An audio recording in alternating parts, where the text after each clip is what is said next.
আসসালামু আলাইকুম ওয়া রাহমাতুল্লাহ। আউযু বিল্লাহি মিনাশ শাইতানির রাজিম। বিসমিল্লাহির রহমানির রহিম। এটা সূরা মুনাফিকুনের দ্বিতীয় আয়াত। গত ক্লাসে আমরা প্রথম আয়াতটা দেখেছিলাম, আজকে আমরা দ্বিতীয় আয়াতটার উপরে কাজ করি ইনশাআল্লাহ। তো সূরা মুনাফিকুনের দ্বিতীয় আয়াত হচ্ছে ইত্তাখাযু আইমানাহুম জুন্নাতান ফাসাদ্দু আন সাবিলিল্লাহ ইন্নাহুম সাআ মা কানু ইয়ামালুন। প্রথমত প্রথম শব্দটা হচ্ছে ইত্তাখাযু। তো ইত্তাখাযু, আমরা যদি, যেটা আমরা শিখেছি প্রসেস অফ এলিমিনেশন, সেভাবে যদি আসি, তো এটা ইসেম না, কারণ যেভাবে এই শব্দটা শেষ হচ্ছে এভাবে কোনো ইসেম শেষ হয় না। তারপরে এটা হচ্ছে ফেআইল মুদরে না, কারণ আমাদের চারটা হরফ যেটা লাগে সেটা নাই। এরপরে আমরা দেখতে পাচ্ছি যে আমাদের ফেআইল মাদির যে ছক হুম নাসরু, সেটার সাথে হুম ইত্তাখাযু মিলছে। তো ইত্তাখাযু শব্দটাকে যদি আমি হুয়া চেহারাতে নিয়ে আসতে চাই তাহলে কি দাঁড়ায়?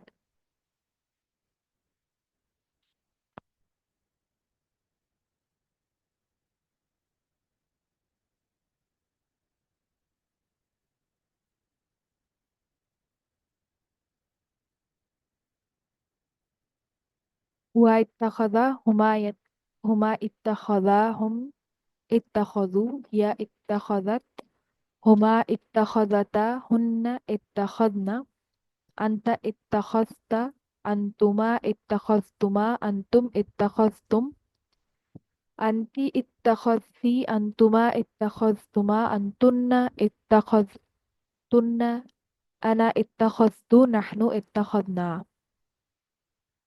তো এটাকে আমি হুয়া চেহারাতে নিয়ে আসলাম। তো এখন এইটার ফ্যামিলি বের করাটা একটু কঠিন এই পর্যায়ে আমাদের জন্য। এটা হচ্ছে একতারবা ফ্যামিলি, যদিও এটা দেখে সরাসরি আমরা বলে দিতে পারছি না হুবহু যে এটা একতারবা ফ্যামিলি, কিন্তু এটা হচ্ছে একতারবা ফ্যামিলি। আচ্ছা, তো এখানে একটা জিনিস এখন একটু বলা দরকার যে আমি যদি একটা উদাহরণ দেই, তো তার মানে এটা হচ্ছে ইত্তাখাযা একতারবা ফ্যামিলি থেকে আসে। তো সামনে আমরা দেখবো যে যখন একই একই রুট লেটার বা মূল হরফ তিনটাকে যখন ভিন্ন ভিন্ন ফ্যামিলিতে ফেলা হয়, তখন হচ্ছে আমাদের যেই অর্থ সেটাতে পরিবর্তন হয় কিভাবে। যেমন আমরা যদি একটা উদাহরণ দেই যে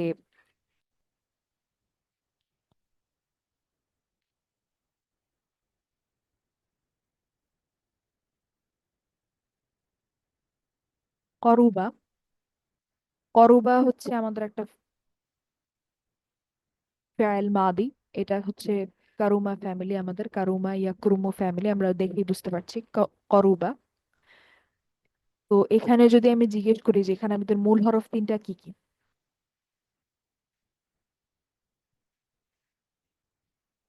কফ র বা, তাই না? হ্যাঁ, কফ র বা। তো করুবা শব্দের অর্থটা হচ্ছে নিকটে আসা। নিকটে আসা, তো সে বা এটা নিকটে এসেছিল, যেহেতু ফেআইল মাদি, আমি ফেআইল মাদি হিসেবে অতীত হিসেবে অনুবাদ করছি। এটা বা সে নিকটে এসেছিল।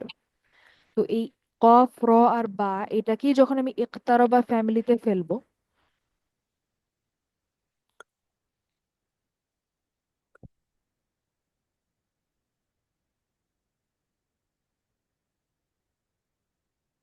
ইকতারবা ফ্যামিলিতে যখন আমি ফেলছি, একই আমাদের মূল হরফ কফ র আর বা, এটার মানে হচ্ছে সে বা এটা অনেক বেশি নিকটে এসেছিল বা অতি নিকটে এসেছিল। অর্থটা এরকম দাঁড়ায়। অর্থাৎ আপনার অন্য ফ্যামিলিতে একই তিনটা মূল হরফ ব্যবহার করলে যে অর্থটা দাঁড়ায়, সেই একই তিনটা মূল হরফকে যদি আপনি একতারা ফ্যামিলিতে ফেলেন, তাহলে তার অর্থটাতে একটা আপনার অতিরঞ্জিত একটা অর্থ চলে আসে বা এক্সট্রিম একটা অর্থ চলে আসে। ঠিক আছে? তো যেমন আমি যদি বলি সবার, আমি যদি বলি সবার,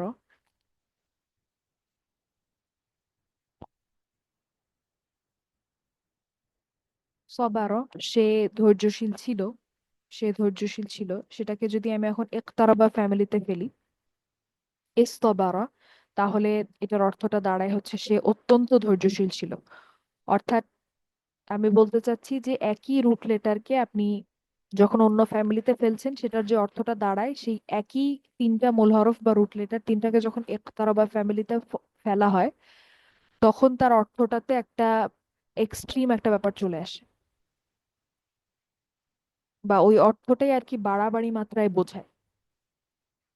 তো ইত্তাখদা মানে হচ্ছে, আমি যেটা আগে লিখেছিলাম, ইত্তাখদা মানে হচ্ছে, ইত্তাখদার অর্থ বলার আগে আমি বলি আখাদা, তাহলে বুঝতে সুবিধা হবে আমি এখানে যে পার্থক্যটা দেখাচ্ছি।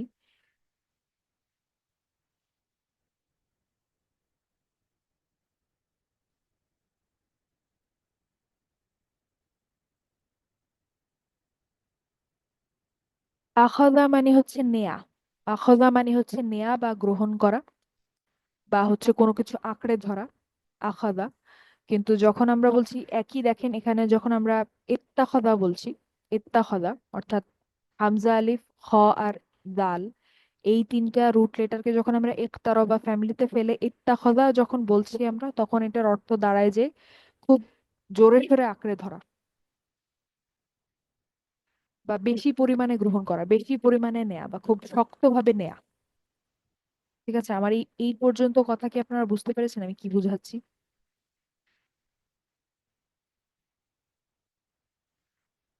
মাঝখানে তা লাগাতে হবে, তাই তো? না, আমি বলতে চাচ্ছি যে যখন আপনার এখানে যেমন হামজা আলিফ হ হুম। আর দাল, এইখানে তিনটা হচ্ছে আমাদের মূল হরফ আখাদা। জি। হ্যাঁ, রুট লেটার। জি। তো এই আখাদা আমি যদিও বাংলা অর্থটা লিখছি না, কারণ এটা লিখতে এখন সময় লাগবে বেশি, আচ্ছা আচ্ছা। আমি মুখেই জি। বলছি অর্থটা আর কি, যে হামজা আলিফ হ আর হুম। দাল, এই তিনটা মূল হরফ, মূল হরফ কিন্তু একই। এই যে দুইটা জি। ফেয়াল আমি লিখেছি, দুইটাই কিন্তু ফেয়াল মাদি, হ্যাঁ। কিন্তু দুইটা হচ্ছে ভিন্ন ফ্যামিলি থেকে। আচ্ছা আচ্ছা আচ্ছা। দুইটাই ফেয়াল মাদি এবং দুইটাতেই আমি যে মূল হরফ ব্যবহার করছি সেই তিনটাও কিন্তু একই, হুম। কিন্তু দুইটা হচ্ছে ভিন্ন ফ্যামিলি থেকে। এবং ভিন্ন ফ্যামিলি থেকে হওয়ার কারণে তাদের অর্থে কিছু পরিবর্তন চলে আসে। তো এই আখাদা মানে হচ্ছে নেয়া, সাধারণভাবে নেয়া বা গ্রহণ করা বা হচ্ছে আঁকড়ে ধরা, এরকম আখাদা। নর্মাল কোনো কোনো এই অর্থের মধ্যে কোনো বাড়াবাড়ি বা কোনো এক্সট্রিম কিছু নাই, বা খুব আচ্ছা। জোরে সোরে কোনো কাজ করা এই ধরনের কিছু নাই। কিন্তু যখনই আমি এই একই তিনটা মূল হরফকে ইত্তাখাদা পরিবারের মধ্যে, ফ্যামিলির মধ্যে ফেলবো, তখন এইটার অর্থ গ্রহণ করা, কিন্তু খুব শক্তভাবে গ্রহণ করা, বা আমি যদি বলি আঁকড়ে ধরা, খুব জোরে জোরে আঁকড়ে ধরা, খুব শক্তভাবে আঁকড়ে ধরা, এই শক্তভাবে অংশটা শুধুমাত্র ফ্যামিলি পরিবর্তনের কারণে অর্থের মধ্যে চলে আসে। আচ্ছা। এবার আপু, কি আমার বোঝা? একটা কোশ্চেন ছিল। সরি। জি, জি। আমি ঠিক মানে বুঝতে পারছি না আসলে। এইখানে ইফতা খজার এক্সট্রা লেটার গুলা হামজা আর হচ্ছে তা, তাই না আপু? মানে ইফতা খজার হামজা এবং তা, কিন্তু আখোজার এখানে মেন মানে তাখোজার তাখোজা হবে না নাকি? মানে আমি ঠিক বুঝতে পারছি না। এখানে তো ইফতা খজার এক্সট্রা লেটার হচ্ছে হামজা এবং তা, তাই না আপু? হ্যাঁ, তাহলে হামজা এবং তা। আখোজা এখানে হামজা আসলো মানে মেন মানে রুট লেটার, সেটা বুঝতে পারছি না আপু। তিনটা রুট লেটার হবে না? তা খজা মানে তা খজা মানে তা ও খ আচ্ছা। জাল, এটা আচ্ছা, রুট লেটার মানে আমার ইত্তাখাদা, কাছে আমি বুঝতে পারছি না। ইত্তাখাদার ব্রেকডাউনটা আমি এখনো দেখাচ্ছি না। মানে আচ্ছা। ইত্তাখাদা আচ্ছা, ফ্যামিলিটা, মানে ইত্তাখাদার যেই, অর্থটা। এটা কিন্তু অর্থ। ইখতারবা ফ্যামিলি, আমি সরাসরি বলে দিচ্ছি। ঠিক আছে, অর্থাৎ ইত্তাখাদা শব্দটা কিভাবে, গঠনটা কিভাবে হয়েছে সেটা কিন্তু আমি এখনো বলছি না, সেটা নিয়ে আমি কথা বলছি না। আমি বলছি যে অর্থটা কিভাবে পরিবর্তন হয় যখন একই তিনটা মূল হরফ অন্য ফ্যামিলিতে থাকে, ওই তিনটা মূল হরফই যখন ইখতারবা ফ্যামিলিতে আসে, তখন হুম। অর্থের কিভাবে পরিবর্তন হয় আমি শুধু সেটা বলছি। আমি কিন্তু কোনো আচ্ছা। গঠন নিয়ে কথা বলছি না। ওকে। ঠিক আছে, তো আমি ওকে এখানে ফাইন। বলতে চাচ্ছি যে ইত্তাখাযু মানে হচ্ছে সাধারণ ভাবে গ্রহণ করা, ব্যাপারটা তা না। ঠিক আছে, ইত্তাখাযু মানে হচ্ছে তারা গ্রহণ করেছিল খুব শক্তভাবে। অর্থাৎ এখানে যে অর্থের একটা জোর আছে বা একটা এক্সট্রিম যে একটা ব্যাপার আছে অর্থের একতারবা ফ্যামিলির কারণে আমি শুধু এতটুকুই বলতে চাচ্ছি, আর কিছু না। মানে অনুবাদ করার সময় আলটিমেটলি আমরা লিখবো যে তারা গ্রহণ করেছিল, এভাবেই লিখবো। কিন্তু অর্থের যে এখানে আরো একটু গভীরতা আছে, কারণ ফ্যামিলিটা হচ্ছে একতারবা ফ্যামিলি, সেটাই আমি বলতে চাচ্ছি। তো ইত্তাখাযু মানে হচ্ছে তারা নিয়েছে বা তারা গ্রহণ করেছে, ঠিক আছে। ইত্তাখাযু মানে হচ্ছে তারা নিয়েছে বা তারা গ্রহণ করেছে বা তারা শক্তভাবে গ্রহণ করেছে, আমরা যদি আরো অ্যাকিউরেট ভাবে বলতে চাই তারা শক্তভাবে গ্রহণ করেছে বা তারা শক্তভাবে নিয়েছে। কি নিয়েছে? ইত্তাখাযু আইমানাহুম, আইমানাহুম। তো আমরা দেখে এসেছিলাম যে এখানে দুইটা শব্দ আমরা বুঝতেই পারছি, আইমানা আর হোম। আইমানা আর হোম এখানে আমরা বুঝতে পারছি যে দুইটা শব্দ, এবং এরা হচ্ছে মুদফ মুদফ ইলাই, এটা আমরা বুঝতে পারছি। আইমানা হালকা আলিফ লাম নেই, হোম হচ্ছে যার। তো হোম মানে হচ্ছে তারা, এটা আমরা জানি। এখন আইমানা শব্দটা কেন নাসাব? আইমানা শব্দটা নাসাব কারণ এখানে কিন্তু কোনো হারফ নাসাব বা এরকম কিছু নাই। তারপরও আইমানা শব্দটা কেন নাসাব? কারণ আমরা নাসাবের সংজ্ঞা হিসেবেই দেখেছিলাম ইন্টেন্সিভ ওয়ানে যে কোন একটা ফেয়ারের যদি ডিটেল বা অতিরিক্ত প্রশ্ন যদি আমরা করি, সে অতিরিক্ত প্রশ্নের যে উত্তরগুলো সেগুলো নাসাব হয়। মানে কোনো একটা ফেয়ারের ব্যাপারে অতিরিক্ত তথ্য হচ্ছে নাসাব। তো আইমানা নাসাব কারণ হচ্ছে এই আইমানা হোম, এই শব্দটা হচ্ছে আমাদের ইত্তাখাযু ফেয়ালটার ব্যাপারে অতিরিক্ত তথ্য, ঠিক আছে। সেজন্য হচ্ছে এটা নাসাব। তো আইমান মানে হচ্ছে আমাদের শপথ সমূহ, এটা হচ্ছে বহুবচন, শপথ সমূহ বা শপথ গুলো। তো আইমানা হোম মানে কি? তাদের শপথ সমূহ, তাই না? হ্যাঁ, তাদের শপথ সমূহ, ইত্তাখাযু আইমানাহুম। তাহলে তারা গ্রহণ করেছিল বা তারা নিয়েছিল বা তারা নিয়েছে তাদের শপথ সমূহ। আমি যদি লিখি, আচ্ছা, আমি একটু জানতে চাইলাম, তার মানে এই ভার্বের অবজেক্টটা হলো আইমানা? হ্যাঁ, ইত্তাখাযু ফিআলটার ব্যাপারে হুম। অতিরিক্ত তথ্য হচ্ছে আইমানাহুম, অর্থাৎ তারা গ্রহণ আচ্ছা। করেছে, তারা কি গ্রহণ করেছে? ও আচ্ছা, ইয়েস, আইমানাহুম, ইয়েস, ইয়েস। আইমানাহুম।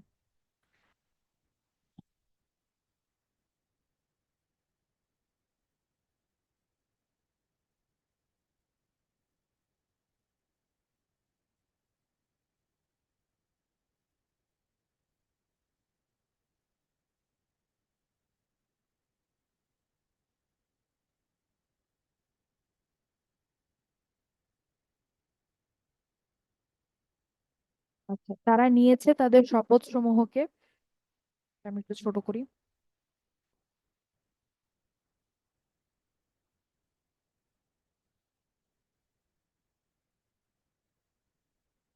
তারা নিয়েছে তাদের শপথ সমূহকে। এখন কি হিসেবে নিয়েছে?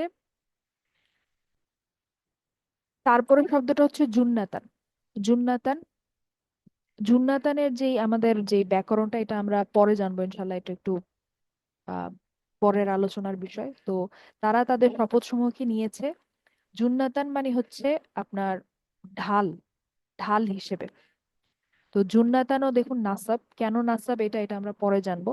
তো এখানে আপাতত আমি অনুবাদটা বলে দিচ্ছি, জুন্নাতানও হচ্ছে আপনার ইত্তাখাযুর ব্যাপারে একটা অতিরিক্ত তথ্য।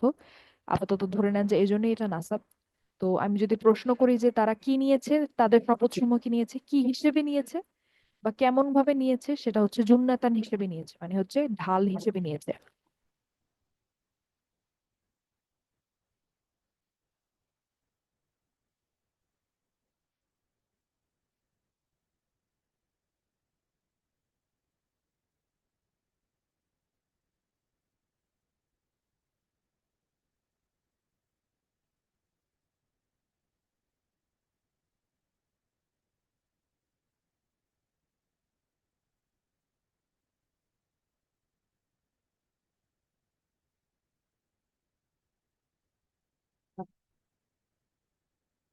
তারপরে হচ্ছে ফা, তারপরে শব্দটা হচ্ছে ফা। ফাটা হচ্ছে একটা হার্ফ, এটা আমরা বুঝতেই পাচ্ছি। তো ফা মানে হচ্ছে তাই, ফা মানে হচ্ছে তাই বা সুতরাং, এই ধরনের শব্দগুলা, মানে সো বা দেয়ার ফর, এই ধরনের শব্দগুলো। তো বাংলায় তাই বললে হচ্ছে আমাদের অর্থটা চলে আসে। ফা মানে হচ্ছে তাই। তাই সদ্দু, সদ্দু আমাদের হচ্ছে, আমরা যদি ইত্তাখাযুর দিকে তাকাই, সদ্দুর যে গঠনটা সেটাও ইত্তাখাযুর মতোই, তার মানে এটা হচ্ছে হুম নাসরু, সেরকম হুম হুম সদ্দু। ঠিক আছে, হুম সদ্দু, সদ্দা, হুয়া সদ্দা, হুমা সদ্দা, হুম সদ্দু। এইটারও হচ্ছে ফেয়ালটার গঠনটা আমরা পরে জানবো ইনশাল্লাহ। এটা আপাতত এখনো আমাদের সময় হয়নি এটা জানার, এটার গঠনটা কিভাবে হয়েছে ফেয়ালটার, এটা আমরা পরে জানবো। সদ্দু মানে হচ্ছে, সদ্দু বা সদ্দা, আমি যদি বলি হুয়া সদ্দা, এই ফেয়ালটা হচ্ছে আপনার ট্রানজিটিভ এবং ইনট্রানজিটিভ একই সাথে। অর্থাৎ এই ফেয়ালটার যে কাজটা, এই কাজটা যে করছে তাকেও প্রভাবিত করে এবং অন্য আরেকজনকেও প্রভাবিত করে। ঠিক আছে, আমার কথা কি বুঝতে পেরেছেন? সদ্দা যে ফেয়ালটা, এটা অ্যাট আ টাইম, একই সময়ে ট্রানজিটিভ এবং ইনট্রানজিটিভ দুইটাই। এবং ইনট্রানজিটিভ এবং ট্রানজিটিভ শেখানোর সময় বলেছিলাম যে এটার মানে হচ্ছে আপনার, একটা হচ্ছে নিজেকে প্রভাবিত করে, আরেকটা হচ্ছে অন্যকে প্রভাবিত করে। তো ট্রানজিটিভ যেটা, সেটা হচ্ছে অন্যকে প্রভাবিত করে, মানে আপনি কাউকে বা কিছু অ্যাড করতে পারেন। ঠিক আছে, যেমন সে শিখিয়েছে, কাউকে শিখিয়েছে। আবার ইনট্রানজিটিভ ছিল হচ্ছে সেইটা, সেই ফেয়াল গুলা যেটার হচ্ছে আপনার, যেটার কাজটা হচ্ছে নিজেকে প্রভাবিত করে, অন্য কাউকে না, যেখানে আপনি কাউকে বা কিছু অ্যাড করতে পারেন না। তো সদ্দা হচ্ছে এমন একটা ফেয়াল যেটা এট আ টাইম ট্রানজিটিভ এবং ইনট্রানজিটিভ দুই ধরনের অর্থই বুঝায়। তো সদ্দা মানে হচ্ছে বাধা দেয়া, সদ্দা মানে হচ্ছে বাধা দেয়া। তো তার মানে তারা নিজেদেরকেও বাধা দেয় এবং তারা অন্যদেরকেও বাধা দেয়। এই কথাটা কি বুঝতে পেরেছেন আমি কি বলছি?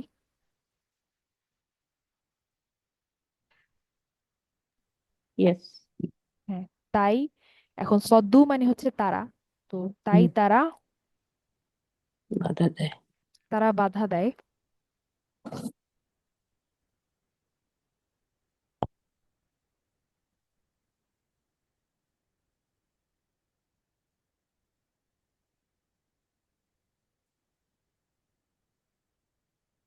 দেখুন, আমি নিজেদেরও লিখেছি, অন্যদেরকেও লিখেছি, কারণ এটা হচ্ছে ট্রানজিটিভ এবং ইনট্রানজিটিভ দুইটাই। তো এই অর্থের মধ্যে দুইটা ব্যাপারই চলে আসে, যে তারা নিজেদেরকেও বাধা দেয়, অন্যদেরকেও বাধা দেয়, বা বাধা দেয় বা হচ্ছে ব্লক করে, মানে আটকে দেয় আর কি।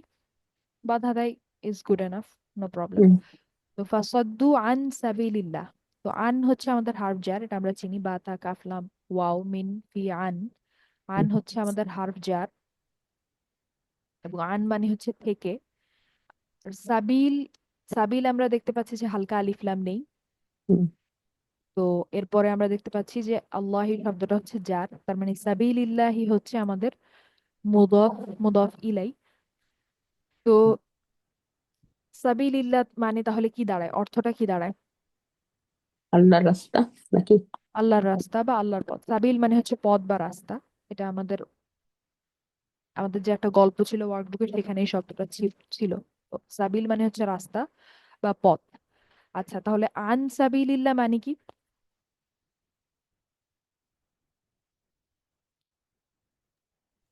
আল্লাহর রাস্তায় নাকি? হবে না। আল্লাহর রাস্তা থেকে নাকি?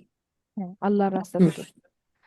আচ্ছা, তো তাই তারা বাধা দেয় নিজেদেরকে ও অন্যদেরকে আল্লাহর রাস্তা থেকে। অনুবাদটাকে আমরা একটু পরে আরেকটু সুন্দর করবো, অসুবিধা নেই, আপাতত আমরা আচ্ছা স্টেপ বাই আচ্ছা। স্টেপ নিয়মে আগাই। আন সাবিলিল্লাহি, আন সাবিলিল্লাহ, ইন্নাহুম সাআ মা কানু ইয়ামালুন। এখন ইন্নাহুম খুব সোজা। ইন্না হচ্ছে আমাদের হার্ফ নাসাব, ইন্না হচ্ছে হার্ফ নাসাব। তো ইন্নাহুম মানে হচ্ছে, ইন্নাহুম মানে কি দাঁড়ায়? তাদের। অবশ্যই তারা। হুম, তাদেরকে নাকি?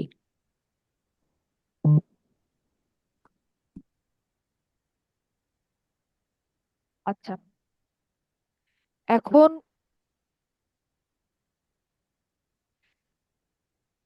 তারপরে আমরা আসি হচ্ছে সা আ। তো সা আর ব্যাপারে আমরা একটু সামান্য কথা বলি। সা আ হচ্ছে, দেখে মনে হতে পারে এটা হচ্ছে ফেয়াইল মাদির মতো, এবং হুম, ফেয়াইল মাদি হলে তার মানে তার হচ্ছে পুরা যে টেবিলটা ছিল আমাদের হুয়া থেকে একদম নাহনু পর্যন্ত, সেই পর্যন্ত পুরা টেবিলটা হবে। কিন্তু সা আ হচ্ছে একটু ভিন্ন ধরনের ফেয়াল।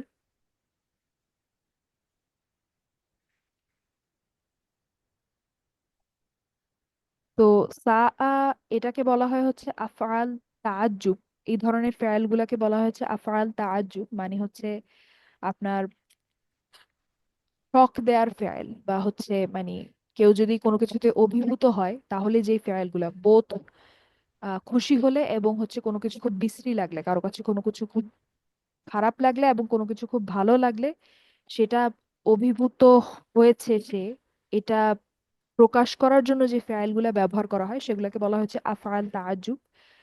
তো সা আ হচ্ছে সেরকম একটা ফেয়াল।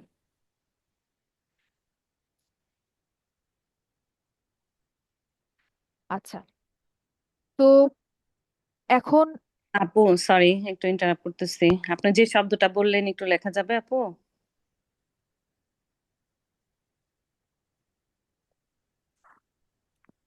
আমি অ্যারাবিকে সুইচ করি, তারপর লিখছি আমি।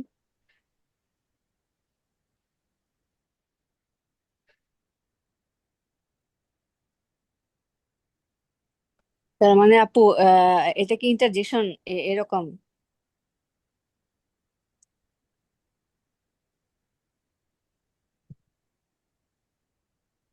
আফআল তাআজ্জুব, এটা অর্থ ঠিক কি আছে। আফাল তাজ? আফআল আফাল তাআজ্জুব মানে হচ্ছে, তাআজ্জুব মানে হচ্ছে আপনার কেউ কোনো একটা বিষয় দেখে খুব মানে আজব বনে গেছে, সেইটা ব্যাখ্যা করার জন্য, আমি উদাহরণ দিলে আপনারা বুঝতে পারবেন, সেইটা প্রকাশ আচ্ছা। করার জন্য, এক্সপ্রেস করার জন্য যে ফেয়ালগুলো ব্যবহার করা হয়। আমরা ও ও, ইংলিশে, আমরা বাংলায় বলি না যে ভাই কত বিশ্রী একটা দিন গেল, বা হচ্ছে কি চমৎকার একটা দিন গেল, বা কি চমৎকার খাবার, বা কি হুম, সুন্দর একটা পরিবেশ। এই যে কি সুন্দর বা হচ্ছে কি চমৎকার অথবা কি বিশ্রী, এই যে এতটুকু কি বিশ্রী, তারপরে ডট ডট ডট কিছু একটা, কি চমৎকার, তারপরে ডট ডট ডট, বা কি সুন্দর, আচ্ছা তারপরে ডট ডট ডট। এই যে এই যে আমি অংশগুলো বললাম, এইগুলা হচ্ছে আপনার আফআল তাআজ্জুব বাংলায়। আচ্ছা। ঠিক আছে। তো আরবিতে সাআ হচ্ছে সেরকম একটা ফেয়াল যেটা দিয়ে আপনি খুব কোনো কিছুতে যদি আপনি খুব বেশি ডিসগাস্টেড হন, বা খুব বেশি আপনার কাছে বিশ্রী লাগে কোনো একটা হুম, ব্যাপার, কোনো একটা কাজ, সেইটা এক্সপ্রেস করার জন্য আপনি যে ফেয়ালটা ব্যবহার করেন সেটা হচ্ছে সাআ। সাআ, ঠিক আছে। আচ্ছা। এখন কি বোঝা গেছে আমি কি বলছি? হুম হুম হুম। জি আচ্ছা, আপু ক্লিয়ার। আমার আরেকটা একটু কোশ্চেন ছিল স্যার সম্পর্কে, যে আপনি এর আগে ফেল গুলা কিছু আপনি এক্সপ্লেন করছেন যে তিনটা লুট লেটার, যেমন কওয়ালা, এরপর হুম হচ্ছে হুম সাওয়ান, এই টাইপের আপু? এটাও কি সাওয়া আ? হুম, এই টাইপেরই, কিন্তু সা আর হচ্ছে আমি যেটা বললাম যে ফেয়াল মাদের যে পুরা টেবিলটা ওইটা নাই, এটা শুধু দুইটা চেহারা আছে, একটা হচ্ছে সা আ আর একটা হচ্ছে সা আত, মানে হুয়া আর হিয়া, এর বাইরে আর ও কোনো চেহারা নাই, আচ্ছা আচ্ছা। আর কোনো বুঝতে ভার্সন নাই। পারছি। আচ্ছা, তো এই জন্য এরা হচ্ছে একটু একটু ভিন্ন, এটা আমরা অনেক পরে আসলে পড়বো, যেহেতু এই আচ্ছা। সূরা তো চলে এসেছে তাই আমরা একটুখানি জানলাম, যেরকম আমি গত ক্লাসে বলেছিলাম যে এই হুম, সূরায় যাই আসবে তার ব্যাপারে আমরা একটু একটু জানবো, যদিও পুরোটা হয়তো আমরা ভবিষ্যতে আরো ডিটেইলে জানবো। ইনশাআল্লাহ। আচ্ছা, তো সা আ মানে হচ্ছে তার মানে কি বিশ্রী, বা কতই না বিশ্রী, বা কতই না নিকৃষ্ট। আপনারা দেখেছেন না কোরআনে বিভিন্ন জায়গায় লেখা থাকে কতই না নিকৃষ্ট, তারপরে কিছু একটা আল্লাহ এভাবে হুম, বলছেন। তো এই সা আ মানে হচ্ছে কতই না নিকৃষ্ট বা কতই না বিশ্রী। ঠিক আছে। জি। এতটুকু আমি লিখে ফেলি সা আর অর্থটা।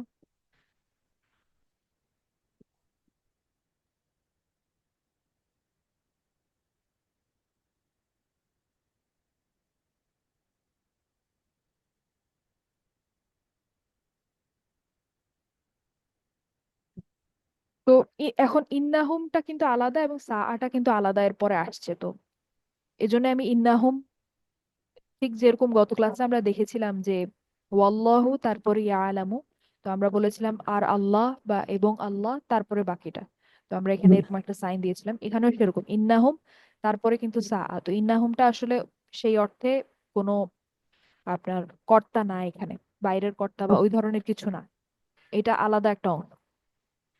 ও আচ্ছা, তো এই জন্য আমি আচ্ছা আচ্ছা। ইন্নাহুমটা আলাদা রেখেছি। হুম হুম হুম। এবং তারপরে আমি সা আটা অনুবাদ করেছি যে কতই না বিশ্রী। এখন কতই না বিশ্রীটা কি, কতই না নিকৃষ্ট, নিকৃষ্ট বানানটা একটু লেখা টাফ, তাই আমি আপাতত বিশ্রী এই কথাটাই লিখলাম, লেখা সহজ তাই। আচ্ছা, তো সা মা কানু ইয়ামালুন, মা কানু ইয়ামালুন, মা মানে হচ্ছে যা, এটা মা মানে হচ্ছে যা, ঠিক আছে, ঠিক আছে, বা যা কিছু, মা মানে হচ্ছে যা কিছু বা যা, হুম, ঠিক আছে। আচ্ছা, মা গেল। এখন কানু ইয়ামালুন এটার ব্যাপারে আমাদেরকে একটু জানতে হবে, কানু ইয়ামালুন এটা একটু ব্যাখ্যা করতে হবে। তো কানু হচ্ছে নাসারু, হুম নাসারুর মতো, হুম নাসারুর মতো, এটা আমরা বুঝতে পারছি বা এটা আমরা আগেও দেখেছি। তো হুয়া কানা, আমি যদি হুয়াতে ফেরত নিই, হুয়া কানা। তো কানা এর পরে যখন যখন আপনার কোন একটা ফেয়াল মুদরে আসে, হুম, কানাটাকে আমি রাখলাম আপাতত, এটার অর্থটা কি বা এটা কি এগুলো আমরা পরে জানবো, আপাতত এটা আমাদের দরকার নেই।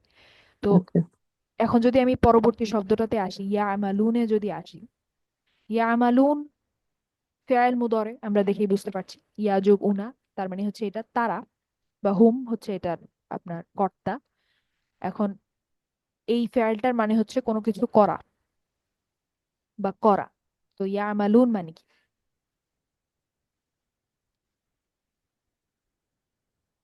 খুব, তারা করে, তারা হ্যাঁ, তারা করে। তারা করে, যেহেতু হুম, বর্তমানকাল তারা করে। কিন্তু যখন এরকম কোন একটা ফেয়াল মুদরে কানা বা এরকম কানু, অর্থাৎ কানার যে কোনো ভ্যারিয়েশনের সাথে যখন আসে, অর্থাৎ কানার সাথে যখন একটা ফেয়াল মুদরে আসে, ঠিক আছে, আমার এই কথাটা বুঝতে পারছেন? কানার যে কোনো ভ্যারিয়েশন বা কানার যে কোনো চেহারা বলতে আমি বুঝাচ্ছি যে হুয়া কানা, হুমা কানা, হুম কানু, যে কোনো একটা। যেমন এখানে আছে হুম কানু। তো কানা বা কানার যে কোনো আপনার চেহারার সাথে যখন একটা ফেয়াল মুদরে আসে, তখন এটার অর্থটা দাঁড়ায় হচ্ছে এমনি ইয়ামালুনার অর্থ আপনারা যেটা বললেন যে তারা করে। কিন্তু যখন এই একই ফেয়ালটা কানার সাথে আসে, তখন এর অর্থটা দাঁড়ায় হচ্ছে যা তারা করে আসছে, তারা করে আসছে বা তারা করছে, বা যা তারা করে আসছে বললে হচ্ছে অর্থটা সঠিক দাঁড়ায়। অর্থাৎ লম্বা সময় ধরে একটা কাজ তারা করে আসছে অভ্যাসগতভাবে, অর্থটাতে এরকম একটা পরিবর্তন চলে আসে, একটা কন্টিনিউয়াস একটা ব্যাপার চলে আসে। কানার সাথে যখন আপনি একটা ফেয়াল মুদরে পাশাপাশি বসাবেন, এটার অর্থটা হচ্ছে কোনো কিছু একটা, বা যে ফেয়ালটা আছে সেটা লম্বা সময় ধরে তারা করে আসছে, এরকম। তো কানু ইয়ামালুন মানে হচ্ছে তারা করে আসছে, শুধু তারা করে বা তারা করছে বলবো না, আমরা আমরা বলবো তারা করে আসছে। মানে এই দুইটাই তো ভার্ব তাই না? কানু, কানু এবং ইয়ামালু, সরি, ইয়ামাল, হ্যাঁ মুদারি, সরি, হ্যাঁ, মুদারি একটা পাস্ট। ইয়ামালুনাটা হচ্ছে আমাদের ফেয়াল মুদরে, যেটার অর্থ হচ্ছে কোনো হ্যাঁ, কিছু করা। তো হ্যাঁ, সাধারণভাবে অনুবাদ করলে আমরা অনুবাদ করতাম যে তারা করে বা তারা করছে, কিন্তু হুম, কানুর কারণে আমরা বলছি যে তারা করে আসছে। অর্থাৎ অর্থের মধ্যে একটা কন্টিনিউইটি বা লম্বা সময় ধরে তারা অভ্যাসগতভাবে কিছু একটা দে আর ডুইং ইট, করছে, হ্যাঁ, মানে হ্যাঁ, অর্থাৎ they are use to do it, yes, এরকম। অর্থাৎ অভ্যাসগতভাবে তারা যেই ফেয়ালটাকে হচ্ছে আচ্ছা, লম্বা সময় ধরে করে আসছে, হ্যাঁ, এরকম একটা অর্থ চলে আসে যখন কানার সাথে আমাদের ফেয়াল মুদরেটা বসে পাশাপাশি, আচ্ছা, ঠিক আছে। জি, তো কতই না বিশ্রী যা তারা করে আসছে, তারা করে আসছে এই মিনিংটা আমি কোত্থেকে আনলাম? কানু ইয়ামালুন, এই দুইটা যে পাশাপাশি বসেছে এই গঠনটা থেকে আমি এই মিনিংটা আনলাম, এই অর্থটা নিয়ে আসলাম। হুম, হুম,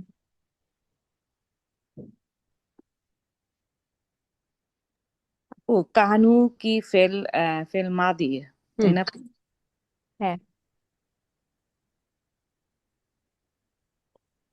আচ্ছা, কতই না বিশ্রী যা তারা করে আসছে। আচ্ছা, তো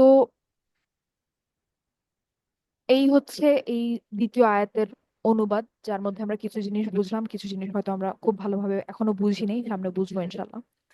তো তারা নিয়েছে, এখন এটাকে যদি আমি একটু সাজিয়ে লিখি, তারা নিয়েছে তাদের শপথসমূহকে ঢাল হিসেবে, এটাকে যদি আমি আরেকটু সুন্দর করে লিখতে চাই, আমি বলবো যে তারা তাদের শপথসমূহকে ঢাল হিসেবে নিয়েছে, ঠিক আছে। অর্থাৎ নিয়েছে যেই শব্দটা আছে, এটাকে আমি অনুবাদটাকে সাজানোর জন্য, সুন্দর করার জন্য এখানে দিয়ে দিব। হুম, তারা তাদের শপথসমূহকে ঢাল হিসেবে নিয়েছে, তাই তারা বাধা দেয় নিজেদেরকে অন্যদেরকে, তাই তারা বাধা দেয় যে অংশটা, এটাকেও আমরা সাজানোর জন্য পরে নিয়ে যেতে পারি। যদিও এমনিতেও আমরা বুঝতে পারি, তাও আমরা যদি অনুবাদটাকে একটু সুন্দর করতে চাই, নিজেদেরকেও অন্যদেরকে আল্লাহর রাস্তা থেকে বাধা দেয়। হুম, তারা তাদের শপথসমূহকে ঢাল হিসেবে নিয়েছে, তাই তারা নিজেদেরকে ও অন্যদেরকে আল্লাহর রাস্তা থেকে বাধা দেয়। নিশ্চয়ই তারা কতই না বিশ্রী তারা যা করে আসছে। ঠিক আছে, এখানে yes, হচ্ছে এরকম একটা সাইন দিলে ভালো দেখায়। সা আমা কানু ইয়ামালুন। ঠিক আছে, অর্থাৎ এখানে কতই না বিশ্রী, এখানে সা আ যেটা, হুম, কতই না বিশ্রী, কোনটা যা কতই তা, না বিশ্রী, যে তারা যা করে আসছে সেই ব্যাপারটা হচ্ছে এতটাই নিকৃষ্ট, হুম, বা কতই না নিকৃষ্ট তারা যা করে আসছে। ঠিক আছে, তো এইটা হচ্ছে দ্বিতীয় আয়াতটা। এখন এখানে যদি কারো কোনো প্রশ্ন থাকে বলতে পারেন, আমি ইনশাল্লাহ চেষ্টা করবো উত্তর দেওয়ার।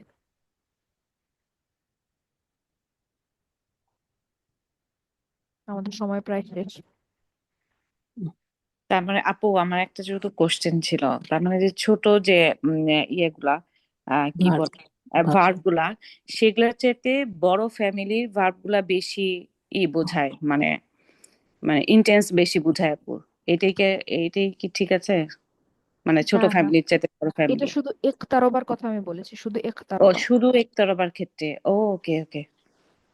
তো অন্যান্য ফ্যামিলির ক্ষেত্রে হচ্ছে আবার অর্থের অন্য অন্য পরিবর্তন চলে আসে। যেমন আপনি যদি আসলামা আর আল্লামার মধ্যে এরকম চাইলে এরকম কম্প্যারিজন করতে পারবেন, যে এক জায়গায় একই রুট লেটার আল্লামাতে ফেললে অর্থটা এরকম দাঁড়ায়, কিন্তু আসলামাতে ফেললে অর্থটা পরিবর্তন হয়ে যায়, এবং পরিবর্তনটা একই রকম।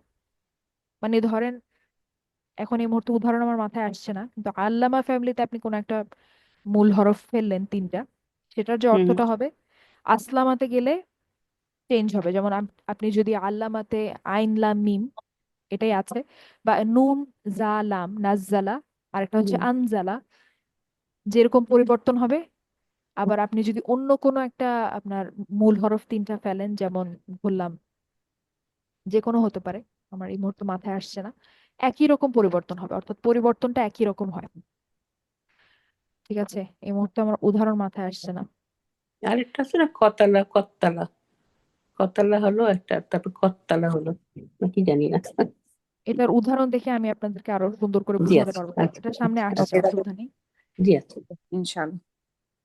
জাযাকিল্লাহু খাইরান আপু। হ্যাঁ। ওয়া ইয়াকুম। আর কারো কোনো প্রশ্ন?